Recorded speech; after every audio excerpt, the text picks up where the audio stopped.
Guys एक काफी अच्छा आर्टिकल है इलेक्ट्रिक व्हीकल्स को लेकर।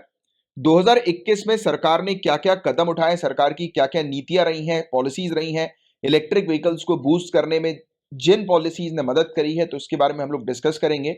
और अब सरकार को किस टाइप से कदम उठाने चाहिए या किस प्रकार से कदम आगे बढ़ाने चाहिए इलेक्ट्रिक व्हीकल्स को इंडिया के अंदर बूस्ट करने के लिए। तो इंडिया को इलेक्ट्रिक व्हीकल्स बूस्ट करने की क्यों आवश्यकता है और क्यों इंडिया को बढ़ावा देना चाहिए, तो उसकी वजह एक तो ये है, देखो एनवायरमेंट के लिए ये बहुत अच्छा है, ये बात तो आप सभी जानते हैं कि कार्बन डाइऑक्साइड का जो एमिशन होता है पेट्रोल डीजल से चलने वाली जो गाड़ियां होती हैं, राइट, जो इतना धुआं छोड़ती हैं, पॉल्यूशन करती हैं, जो कार्बन डाइऑक्साइड को एमिट करती है और भी काफी सारी हार्मफुल गैसेस को एमिट करती हैं, जिससे कि एनवायरमेंट जो है वो डैमेज होता है। तो एक तो अगर हम इलेक्ट्रिक व्हीकल्स में स्विच होंगे तो ये प्रॉब्लम जो है वो काफी घट जाएंगी, राइट, एक अच्छा एनवायरमेंट हमें मिलेगा, राइट। और साथ ही साथ कॉन्फ्रेंस ऑफ पार्टी 26 के दौरान हम लोगों ने ये वचन दिया था या ये टारगेट सेट किया था कि 2070 तक हम नेट जीरो कार्बन एमिशन को अचीव करेंगे। Net zero carbon emitter country हम बनेंगे 2070 तक। तो इस टारगेट को भी अचीव करने के लिए हमें इलेक्ट्रिक व्हीकल्स को जो है वो, यानी कि इसके प्रोडक्शन को, इसके यूज को जो है वो बढ़ाना है कि ज्यादा से ज्यादा हमारी कंट्री के अंदर इलेक्ट्रिक व्हीकल्स का यूज होना शुरू हो जाए, राइट। तो सरकार का एम ये है, तो ये एम थोड़ा सा ध्यान में रखिएगा कि सरकार को 30% प्राइवेट कार्स, 70% कमर्शियल गाड़ियां, 80% टू और थ्री व्हीलर्स को सरकार को स्विच करके इलेक्ट्रिक व्हीकल्स में लेकर आना है 2030 तक। यानी कि 2030 तक हमारी सड़कों पर 30% प्राइवेट कार्स जो है वो इलेक्ट्रिक व्हीकल्स वाली हो, 70% कमर्शियल व्हीकल्स इलेक्ट्रिक व्हीकल्स वाले चलें और 80% टू और थ्री व्हीलर्स इलेक्ट्रिक व्हीकल्स वाले होने चाहिए 2030 तक। तो ये सरकार ने टारगेट रखा है, एम रखा है इलेक्ट्रिक व्हीकल्स को लेकर। और इसके लिए सेंट्रल गवर्नमेंट और स्टेट गवर्नमेंट दोनों को ही मिलकर बहुत सारे इनिशिएटिव्स जो है वो पे काम करना पड़ेगा। काफी सारे इंसेंटिव्स जो है वो ऑफर करने पड़ेंगे, अट्रैक्ट करना पड़ेगा बायर्स को भी और मैन्युफैक्चरर्स को भी कि ज्यादा से ज्यादा निर्माता जो है वो निर्माण करें, प्रोडक्शन करें इलेक्ट्रिक व्हीकल्स का और बायर ज्यादा से ज्यादा परचेज करें इलेक्ट्रिक व्हीकल्स को। तो अलग अलग माध्यम से सरकार को जो है अट्रैक्ट करने की आवश्यकता है, बायर्स और मैन्युफैक्चरर्स को इंसेंटिव प्रोवाइड कराने की आवश्यकता है। तो अभी सरकार ने जो है वो क्या क्या कदम उठाए हैं 2021 में, तो production linked scheme auto sector के लिए सरकार लेकर आई थी। 2021 के सितंबर में हमने देखा था कि यूनियन कैबिनेट ने अप्रूव करी थी 26,058 करोड़ की प्रोडक्शन लिंक्ड इंसेंटिव स्कीम को, जिसके तहत हमारी कंट्री के अंदर इलेक्ट्रिक व्हीकल्स की और फ्यूल सेल व्हीकल्स की और ड्रोन्स की ज्यादा मात्रा में मैन्युफैक्चरिंग हो। तो इसके लिए प्रोडक्शन लिंक्ड इंसेंटिव स्कीम सरकार लेकर आई थी। इसके अलावा फेम टू अमेंडमेंट हुआ, FAME two faster adoption and manufacturing of electric vehicles phase 2 सामने आया, ये स्कीम सामने आई। इस स्कीम का मेन फोकस है कि ज्यादा मात्रा में इलेक्ट्रिक व्हीकल्स जो है वो हमारी कंट्री के अंदर लाई जाए। इसमें यह भी कहा गया कि जो सब्सिडी इलेक्ट्रिक व्हीकल्स को देनी है, स्पेशली टू व्हीलर्स की अगर हम बात करें, इलेक्ट्रिक टू व्हीलर्स की, तो इन्होंने इलेक्ट्रिक टू व्हीलर्स पर सब्सिडी रेट को बढ़ा दिया, जिससे कि ज्यादा से ज्यादा लोग इलेक्ट्रिक टू व्हीलर्स को परचेस करें। फिर सरकार एक कबाड़ नीति लेकर आई, स्क्रैपेज पॉलिसी लेकर आई, राइट। और ये scrappage policy Gujarat investor summit के दौरान सरकार ने लॉन्च करी, राइट, कि जिन लोग की पुरानी गाड़ियां हैं, राइट, तो वो पुरानी गाड़ी को कबाड़ में जो है वो देकर इंसेंटिव जो है वो लें। तो ये वाली चीज हम लोग को इस कबाड़ नीति के तहत सरकार की देखने को मिली। और साथ ही साथ सेंट्रल और स्टेट गवर्नमेंट हमें देखने को मिल रही है कि इलेक्ट्रिक व्हीकल्स को प्रमोट करने के लिए काम कर रही है। इवन हम बात करें दिल्ली की, महाराष्ट्र की, गोवा, गुजरात, राजस्थान, ये सब कुछ ऐसी स्टेट्स हैं एंड इन टोटल 20 स्टेट्स हमारी कंट्री के अंदर हमें ऐसी देखने को मिल रही हैं जिन्होंने एक मसौदा तो तैयार कर ही लिया है एटलीस्ट, और फाइनल लेवल पर भी आ चुके हैं कि इलेक्ट्रिक व्हीकल्स पॉलिसीज को बनाने के लिए।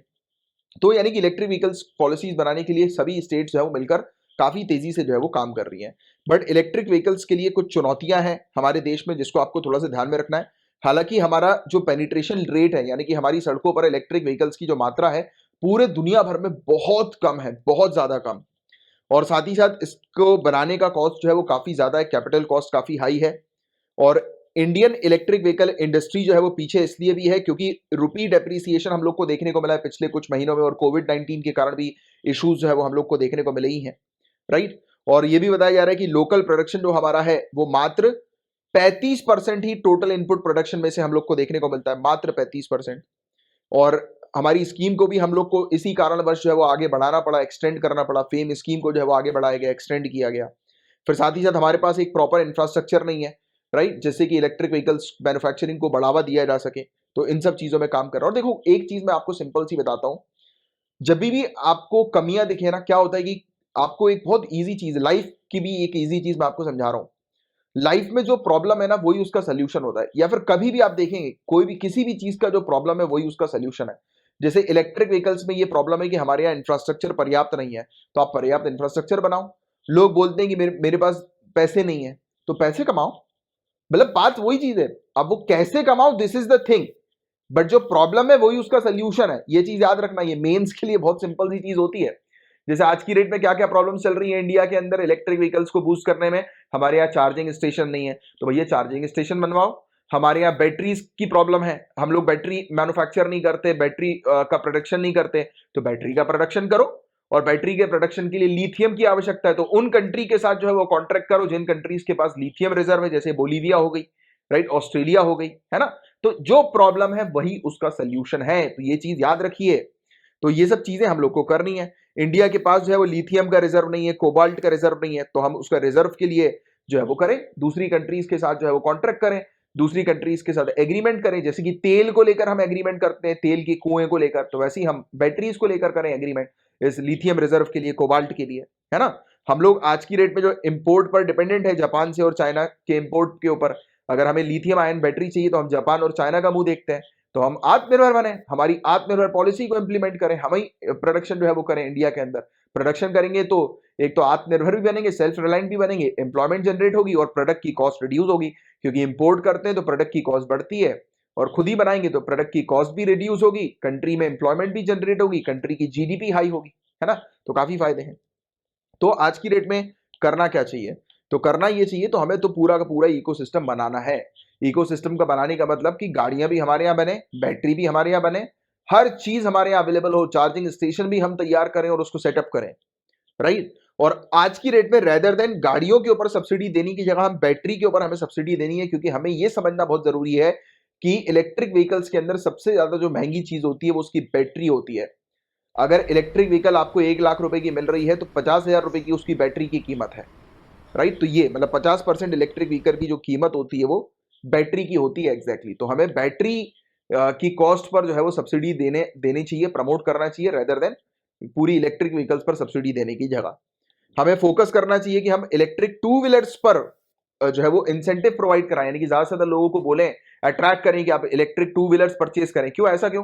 क्योंकि हमारी कंट्री में गाड़ियों की अगर बात करें तो ज्यादा वॉल्यूम में गाड़ी जो है वो टू व्हीलर्स हम लोग को सड़कों पर देखने को मिलती है ज्यादा, राइट। फिर हम चार्जिंग स्टेशन पर काम करना शुरू करेंगे। आज की डेट में लोग इलेक्ट्रिक व्हीकल इसलिए नहीं खरीद रहे क्योंकि बाहर निकल के देखते हैं कि भैया चार्जिंग स्टेशन ही नहीं है।